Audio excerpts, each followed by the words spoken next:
Good evening and welcome to Cat's Cauldron, a place where you have a voice and we stir it up. So let's get stirring tonight.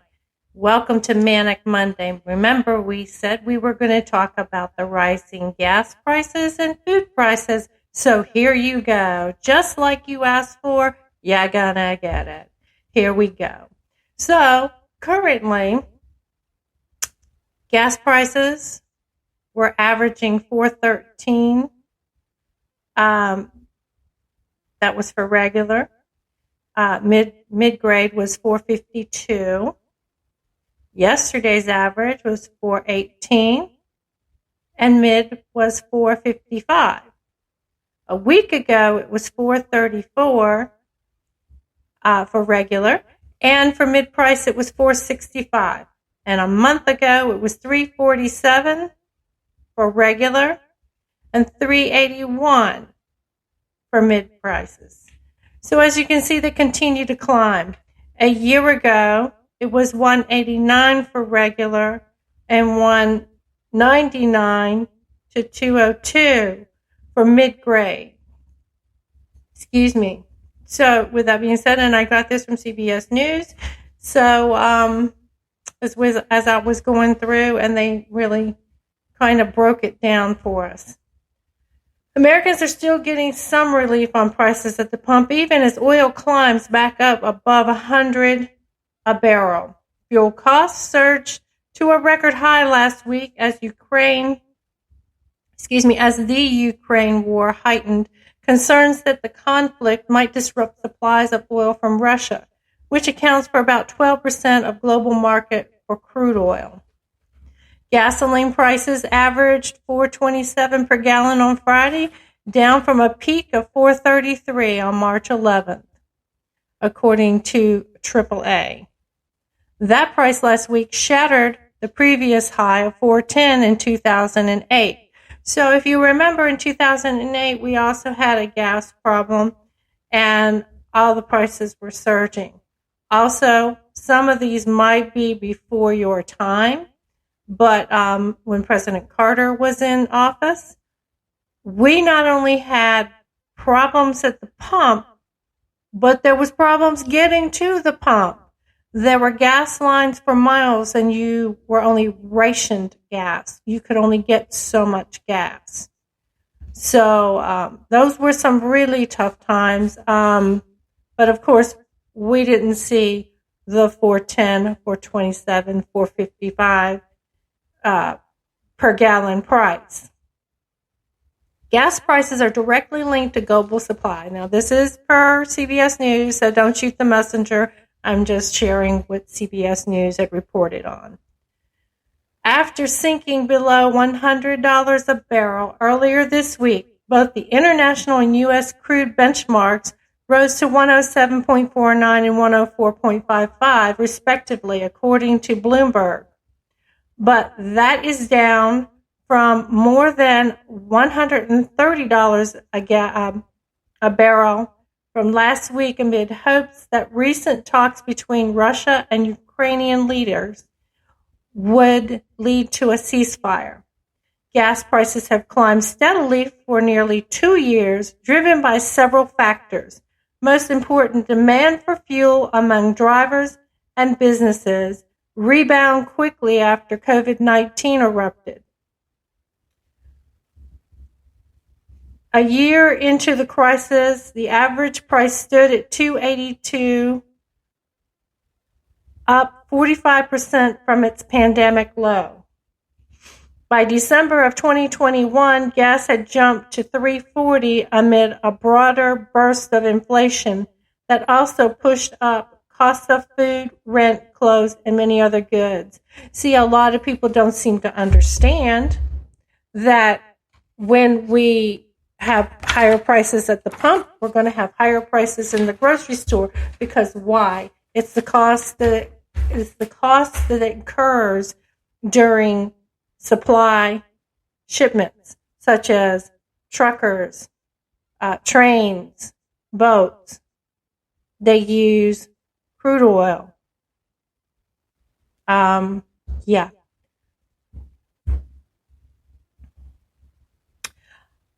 OPEC countries also reduced supplies, and gas prices edged even higher this year after Russia's attack on Ukraine. So you see that gas prices were going up before the invasion of Ukraine. So it's not solely Ukraine the problem. If we would just be fuel independent like we were a couple years ago, we would not have this issue at all. We would be buy American, for American, be American. The U.S. now produces an average of 11.6 million barrels of oil per day, up from 11.3 million barrels in 2020, according to the Energy Information Administration. The U.S. imports less than 10% of its oil and gas from Russia. We could actually produce more and make up that 10% and not need Russia. Just saying. Lawmakers in Congress have proposed ways to lower gas prices, including temporarily waiving an 18% per gallon federal gas tax. In the fall, we'll see. President Biden ordered the release of 50 million barrels of oil from the nation's strategic petroleum reserve, a growing number that states are also considering whether to temporarily waive local gas taxes. Although gas prices have soared, the previous record in 2008 remains higher when inflation is factored in, at about 5.24 in today's dollars. So those 50 million barrels are not going to last very long. When we were consuming 103 or 130, don't quote me, it was over 100 million barrels. Don't let me tell you what day it was. Let's go to price inflation of food. Soaring food costs. Rising food prices and soaring costs are making it even more difficult to access food. Food demand is elevated and input cost inflation is at a multi-decade high, pushing prices higher through the end of this year. That was before the geopolitical crisis. Since then, there is evidence of increased demand for food. Of course there is.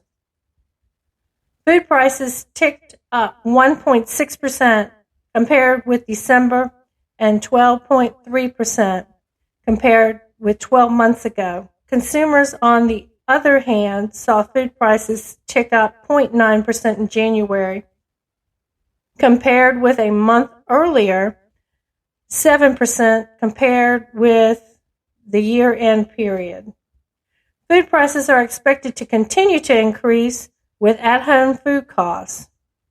Grocery store prices or at-home food costs are expected to grow between 2% and 3% in 2022. We're already there. We are already there. This is a behind the scenes, and I think they're just, a day late and a dollar short here. Away from home costs, also known as restaurant costs, food away from home costs are expected to grow between 4 and 5%. Seafood predicted to rise between 3.5 and 4.5. I'm already seeing that. Yeah, I do eat out once in a while, but who doesn't? What happens to food prices during hyperinflation, which is what they're saying we have right now? Food and clothing, according to Reader's Digest, is a shortage of shipping containers, a labor crisis, shortages of raw material. They're saying that is exactly what's driving up our prices. That's part of it. Hyperinflation can occur in times of war and economic turmoil. In the underlying production economy, in conjunction with a central bank printing an excessive amount of money, they've done that twice, Hyperinflation can cause a surge in prices for basic goods, such as food and fuel, as they become scarce. Who does inflation hurt the most? I bet you're feeling it. I feel it. American consumers are grappling with the highest inflation rate in more than 3 decades, and the surge in price of everyday goods are disproportionately, can't say that word, my goodness, hurting low-income workers. That's your everyday Joe who's going out there either working at McDonald's, Amazon. It's your everyday person, the construction worker, the truck driver. It's your everyday worker. It's your everyday middle income to low income person. We're there. I mean, we all feel it. We all see it. So I don't understand why we don't understand what's going on here.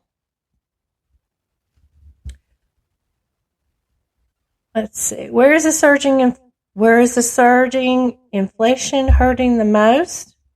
Inflation reduces poor Americans' quality of life, and rising gas prices specifically increase the cost of living for poor Americans living in rural areas much more than the richer American. What did I just say? There you go. CBS News just told you too. Research concluded that higher inflation, which erodes individual purchasing power, is especially harmful to low and middle income Americans. The GOP lawmakers cited research from both the Federal Reserve Banks of Cleveland and New York, which found that inflation reduces poor individuals' lifetime consumption opportunities more than their wealthier counterparts, largely due to rising gasoline prices. So, like I said, higher gas prices is going to cause us more hurt in the pocket. It's unclear when consumers can expect to see inflation begin to slow, with prices for the array of goods continuously climbing higher. Gasoline skyrocketed by nearly 50% in the year to October.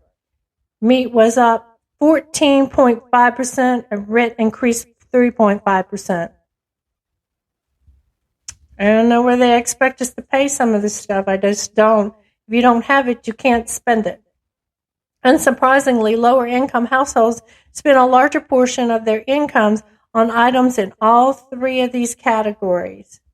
And the difference is stark. I mean, it's just incredible. So what comes to mind? What bothers you the most? Send me your information. Either comment on TikTok, Facebook, YouTube, Anchor, Google Podcasts, Reddit, Instagram, iHeartRadio, Spreaker, Getter, Anchor, Audacity. Hit me up. Let me know what bothers you.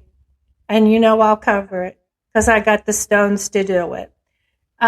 You can also email me. I have no problem with that. I check my email. I have it on my little phone, and I check it often. So send me an email. Tell me what you want to talk about. It's at catbullock007@gmail.com, because you know what? Cat Bullock. I got you. Okay? So hit us up. Check us out. Like, follow, and subscribe. Get me to that 1,000 likes, folks, so that I can just stay with you and keep my show. I appreciate you. Have a wonderful Manic Monday.